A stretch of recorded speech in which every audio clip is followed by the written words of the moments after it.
everyone, I'm your host Heather Dawson, and it's a pleasure bringing you the best of California every week on our show. And this week, it's all about the red, white, and blue. So are you looking for the best place to spend your 4th of July? Well, escape to the top-rated best U.S. cities for celebrating the 4th of July. Our very own San Diego is ranked #1, just in front of Las Vegas and New Orleans. And what is the 4th of July without fireworks? USA Today rated the nation's 10 best fireworks show. Our nation's capital took second place, falling behind New York City. While 3 cities from California were selected, San Diego was 3rd, San Francisco came in 5th, and South Lake Tahoe came in 8th. Definitely ones to check out. Well, Spotify gathered a list of the most patriotic songs for all of your 4th of July plans, with Born in the USA by Bruce Springsteen coming in at #1, followed by Party in the USA by Miley Cyrus, American Girl by Tom Petty and the Heartbreakers, and American Pie by Don McLean. And Ranker came out with the best movies to watch this 4th of July, with Saving Private Ryan coming out on top, Forrest Gump coming close behind, also topping the list, Apollo 13, Patton, and Black Hawk Down. Well, the USS Midway Museum in San Diego is consistently ranked one of the top museums in the country. California Life's Audra Stafford shows us how the Midway is living up to its vision of becoming America's living symbol of freedom. This is not just a steel relic that's 3 football fields long with a lot of planes on it like other museums. We tell the story of people who serve and sacrifice for America. That story begins the moment you step onto the flight deck and look out at San Diego Bay, the Navy's largest home port in the world and the birthplace of naval aviation. Just a couple hundred yards off Midway's bow, the first planes took off and landed on water more than 100 years ago. Walk around the ship and you'll see even more history come to life. There are more than 24 fully restored aircraft here aboard the Midway, and many of them, just like this one, you can climb right inside. There are also flight simulators that allow you to experience what it's like to launch off the flight deck, carry out a mission, and return safely. Learning Morse code and sitting in the captain's chair and all those kinds of things that make it very much of a family destination. The Combat Information Center is another highlight of the museum that was several years in the making. This is the true nerve center of the ship in a lot of different ways. When it came to keeping the ship safe, when it came to accomplishing the military missions ashore during Desert Storm, it all came down to men in this room making key decisions so that the captain, the air boss, could execute their orders. I'm hearing some of these radio Yes. transmissions. You really get that feel like you were in the control center. Very much so. That's exactly what it would have sounded like here. Pilots calling in, communications going out, status boards all around. The museum has its own dedicated crew. Our volunteers, nearly 1,000 of them, 400 docents sharing their personal stories. That's what brings this symbol alive. More than 1 million people visit the Midway each year, making it the 6th most popular museum in the U.S. and the most visited ship museum in the world. San Diego is a patriotic town. We're the original home of Top Gun. All those things make San Diego the perfect location for the USS Midway Museum. Bringing you the best of California from San Diego, I'm Audra Stafford for California Life. And coming up next, we take you on a high-speed boat in San Diego Bay. Buckle up, we are in for a wild ride. I'm Audra Stafford, and coming up on California Live, we're going to go for a ride on the Patriot Jet Boat. It's all coming up on our 4th of July special here on California Life. Don't go away.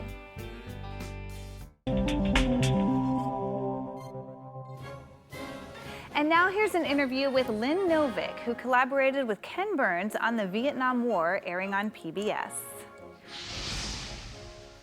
Jason Residlo reporting for AmericaJR.com, and I'm being joined by filmmaker Lynn Novick. How are you today? I'm great. Thank you, Jason. Great to be here. Very good. So let's start by giving me some highlights of the new documentary series, The Vietnam War. Well, the film is 10 parts, 18 hours. It will air on PBS in September. And what we've tried to do is tell the story of this extraordinarily traumatic and important event through the eyes of ordinary people who lived through it. And you also get to know people who protested the war here at home and people whose families were split apart by it. And you even get to know some people who decided to go to Canada because they thought the war was wrong. And then in Vietnam, you get to know people who were civilians and who were soldiers on the side that won the war and also the people who lost the war. So it's really an epic story of a really traumatic and tragic event. Okay. Now, what was it like working with Ken Burns once again? Well, Ken and I have been working together since 1989. So that's really been the greatest collaboration of my professional life. We have a wonderful way, I think, of working together to create these big epic stories. Every day is a conversation about what can we do to make the film better. And that's really how we've lived our lives together, working on these films for the last almost 30 years. How will it be similar or different from his past works, like the Civil War? You know, more than 25 years ago, Ken made a film with his brother Rick about the Civil War. And they delved deeply into how it tore our country apart and really got into both the politics, why the war happened, and the large social changes that came as a result of it, and also the experiences of ordinary soldiers. But when you go to war, you are in a place where you're possibly going to die, you're possibly going to kill somebody else, you might see your best friend die. It brings out the best and the worst in people. Some people never get over it. Some people's lives are changed for it for the better. And those things were true in the way they told the Civil War and in our film about the Vietnam War. You know, we get asked a lot about what did we learn, what's the most interesting thing we learned, and the answer could fill a book. Because even though I think Ken and I thought we knew a fair amount about the Vietnam War before we started working on the film, every day was humbling to discover how much we really didn't know. And it's almost impossible to know where to start with that question, because I think we didn't understand the dynamics of the political situation.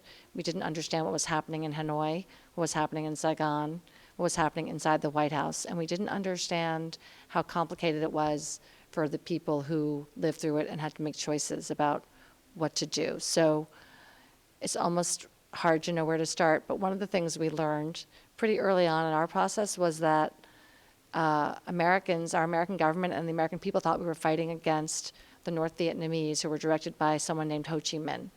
And he was the symbol of their revolution, and he was the leader of that country. But it turns out, starting in about 1960, Ho Chi Minh was not the most powerful person in Hanoi, and he wasn't actually in charge fully. And by the time he died in 1969, he really wasn't making decisions about what was going on in North Vietnam. And that was a revelation to us.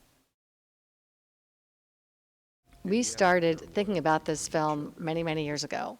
We decided we were going to do it in 2006. So that was when we made the commitment to ourselves, we're going to make a film about the Vietnam War. For a few years, we just tried to get our arms around the story, what we're going to do. And we started raising money. And then we started producing it in 2011. So that's more than 6 years. It's been a long time. When can viewers expect to see the series air on PBS? So the series will air on PBS starting on Sunday, September 17th. It's 10 parts, so the first 5 episodes will be Sunday through Thursday, the 17th to the 21st. And then it starts up again on Sunday, the 24th of September for 5 nights. And then it will be repeated on PBS as a weekly series on Tuesday nights, all through October and November. It will be streamed on the PBS platform, so it will be available pretty much all fall. And it's also going to be shown in many countries all around the world. We're here at the Cinetopia Film Festival. Is there a Detroit connection in the movie? There is no particular connection to Detroit. We're traveling the country right now, going to every market we can to show parts of the film and to sort of raise awareness that it's coming and to start a conversation. Because the reason we made the film really is because we wanted to find out what really happened in the Vietnam War. And because it's been so traumatic and difficult for us as a country to talk about, we hoped that if we could tell the story with an open mind from all sides, we might be able to engage a different kind of conversation about this story. Conversations between people, between veterans and between people who protested the war, within families, between children and their parents, to help this country, our country, kind of get started on what we think is a really long overdue conversation. We're honored to be part of this film festival. You know, we are filmmakers, and we're trying to tell a story through the vehicle of a documentary film. And so our films are shown on television because that is the best way to reach the most people, and public television is the only place this film could have been made. That said, being able to show it as part of this incredible film festival with all these other great filmmakers, have people come to a movie theater and sit in a dark room and watch it on the big screen with other people and hear the sound the way we designed it, you know, through these huge speakers, and have a cinematic experience of the film, it's extraordinarily exciting for us, and it's a great privilege, and that's really special. So we're really honored to be asked to be part of this experience. And coming up here on California Live, nothing says freedom like a high-speed thrill ride on San Diego Bay. California Live's Audra Stafford takes us aboard the Patriot Jet Boat when we come back. Don't go away.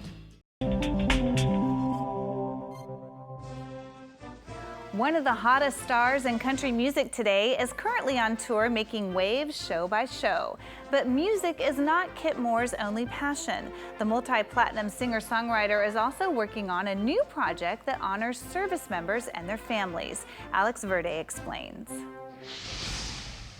This year, momentum is picking up fast for Kip Moore as he prepares for the release of his third album. It has the most colors of any record I've done. It's got more musical influences on this record than anyone I've done. When he's not tied up with music, Kip is also known to show support for our nation's service members. And through a recent partnership, he's making sure the military comes first. I'm doing a partnership with Country Inns and Suites, Military First program. They're honoring all of the veterans, all of the active servicemen and women and their spouses, and you're getting the best available room at check-in. You're getting the special preferred rate. And there's also a special way for you to say thank you. Operation Gratitude is teamed up as well, and they're providing these boxes in all the hotel lobbies, and you get a chance to write a thank you card, and they're going to send it off randomly to different people around the world that are serving. For more information, visit countryinns.com/military. Simply watching the news or studying U.S. history, it's easy to see the contribution that our military veterans have given for our freedom. Now there is a new effort locally to create a special place to remember those who have served. David Wiley has more. It's long been the goal of the city to have one central area to honor our veterans. Well, that is about to become a reality at this spot in Central Park. There are hundreds and perhaps thousands of active military and military veterans who are from or live in and around Rancho Cucamonga, and many more families who have relatives or friends who have also served. In an effort to recognize their contributions, the city has been working on establishing an area for reflection to honor those who helped the cause to keep us free. This is the location. We're on the west side of Central Park. It's a beautiful outdoor plaza. It's very quiet to recreate a nice reflection area so that visitors can come visit the monument and reflect upon the service that has been given to us by veterans, past, present, and future, in service to our country. Planning and design work has already begun on the first phase of the project, tentatively called Freedom Courtyard. WLC architects and landscape designers, RJM, have donated their services, all while meeting with local veterans groups and community leaders to determine what should be included. The whole design concept kind of revolves around one centerpiece element, and that element recognizes all the various branches of the service. And you can focus in on any one of those branches if you want to, or you can simply enjoy the experience of all of them. And I think it was important to recognize all the different branches because of the dedication of each one of those branches and what it's done for our country. And while the design is not complete, at full build-out, Freedom Courtyard is expected to have a central focal piece, a flag courtyard, a timeline wall of our nation's conflicts, a flag retirement urn, benches, a memory box where visitors can write messages, along with some sort of water element. And the unique design will allow for gatherings of any size, from several hundred to just a handful. As you can have anywhere from easily 500 people in a gathering on the sort of the outside edge of the space, down to maybe a few dozen people at a flag retirement ceremony you might have there. And then you may have half a dozen people, a group maybe as a family wanted to come and enjoy the space. And then maybe one or two people as individuals to come as well. And we're going to design the opportunities for them to feel comfortable in any of those locations or any of those sizes of groups. The idea for Freedom Courtyard is to create an area to be used as quiet reflection to honor our military servicemen and women, past, present, and future. And that has a different meaning for every person you meet. Freedom Courtyard is for my grandfather that served in World War II, and also for all my friends that I served with overseas and served with here in the States. It's for my dad. It's for myself and my twin brother, both of us are Vietnam vets. It's for my dad and my husband. It's for my friend.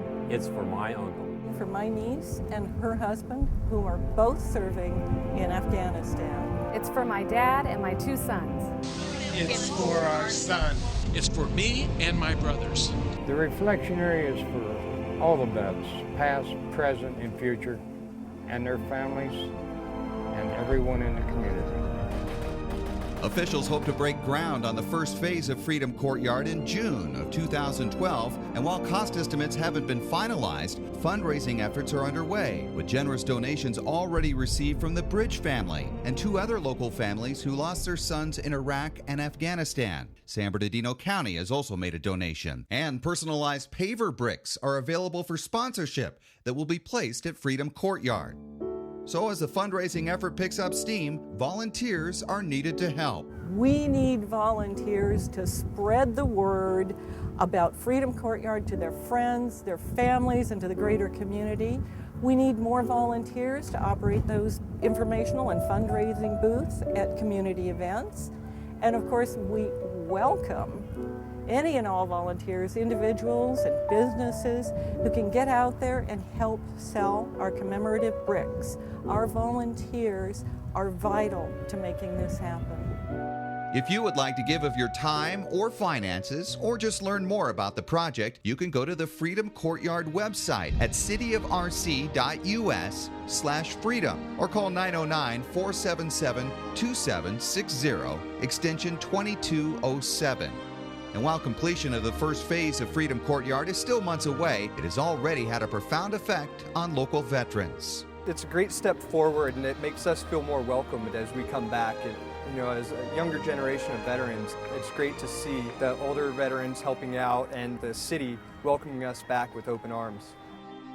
There's so many good people here in this town. There's a lot of young vets, and there's a lot of spirit here. And I think it's time that everybody sees that and gives them their due. So many people have shared with us who in their circles will be honored by the Freedom Courtyard. In my case, it'll be my wife who served in the U.S. Navy. For you, it may be a friend or family member who also served in the military. And with your help, the Freedom Courtyard will become a reality in the coming months. Nothing says freedom like a high-speed thrill ride on San Diego Bay. California Live's Audra Stafford takes us aboard the Patriot Jet Boat. We can top out right around 50 miles an hour. You're just zipping around all these other boats. It's just pure excitement. And for Jay Goodrich, it's actually a job. The name of the game on this boat is safety. It's not a bad way to earn a paycheck. The Patriot Jet Boat captain says he knew he wanted to be at the controls the first time he rode it. Holy crap, I hope I get to drive this someday.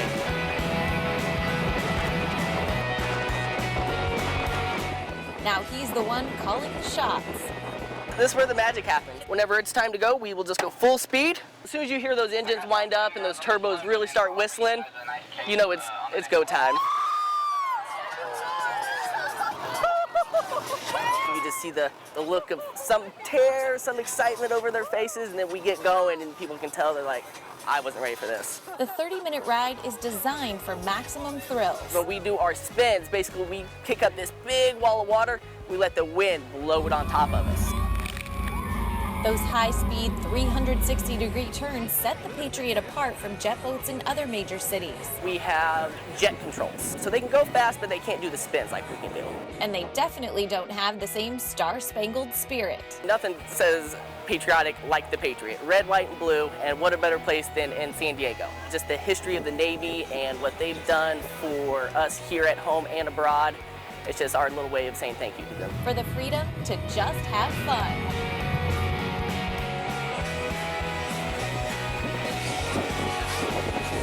Bringing you the best of California. I'm Audra Stafford for California Live. That'll do it for our 4th of July special here on California Live. If you missed any part of our show, you can go to our website, californialivehd.com. I'm your host, Heather Dawson. Have a wonderful holiday. We'll see you next time.